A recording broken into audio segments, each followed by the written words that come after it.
জিব্রাইল যখন প্রশ্ন করলো, আমার নবী একটা ডাক দিয়া বলে, রে জিব্রাইল, আমি নবীর কান্না কেমন করে থামবে? আমি এই জন্য কাঁদি রে, আজকে আমার আল্লাহ আমার জন্য জান্নাতি বোরাক পাঠিয়ে দিল। বোরাক দেখে আমার কলিজা ফেটে কান্না বের হয়ে আসছে। রে জিব্রাইল, নবী কেন? নবী উত্তর দিয়ে দিয়েছেন, আমাকে নেওয়ার জন্য আল্লাহ বোরাক পাঠাইছে।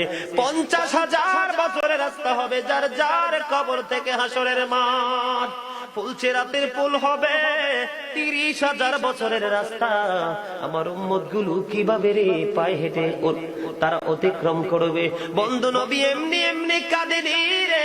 নবী জানিয়ে দিয়েছে, কাল কিয়ামতের ময়দানে উম্মত গুলো খালি পায়ে থাকবে, মাটি তো তামা থাকবে।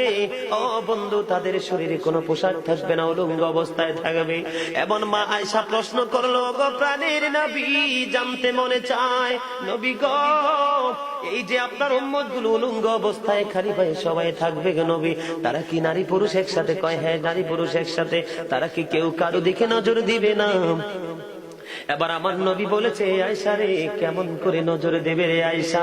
বন্যার পানি যেমনি প্রবল বেগে বৃদ্ধি পেয়ে পৃথিবীর মানুষগুলোকে গ্রাস করে ফেলেন, কাল কিয়ামতের দিন এই জাহান্নামের আগুন মানুষের দিকে বন্যার মতো প্রবল বেগে ছুটে এসে মানুষকে ঘিরে ফেলবে।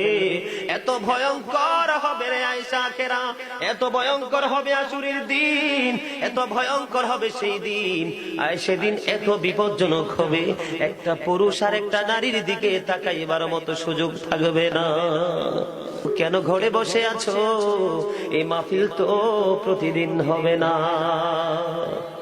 গত বছরে মাহফিল হয়েছে, এই বছর অনেক মানুষ মরে গেছে, ঠিক কিনা বলেন? আবার আজকে থেকে আগামী বছর পর্যন্ত কে বেঁচে থাকবে জানা নাই, ঠিক কিনা বলেন?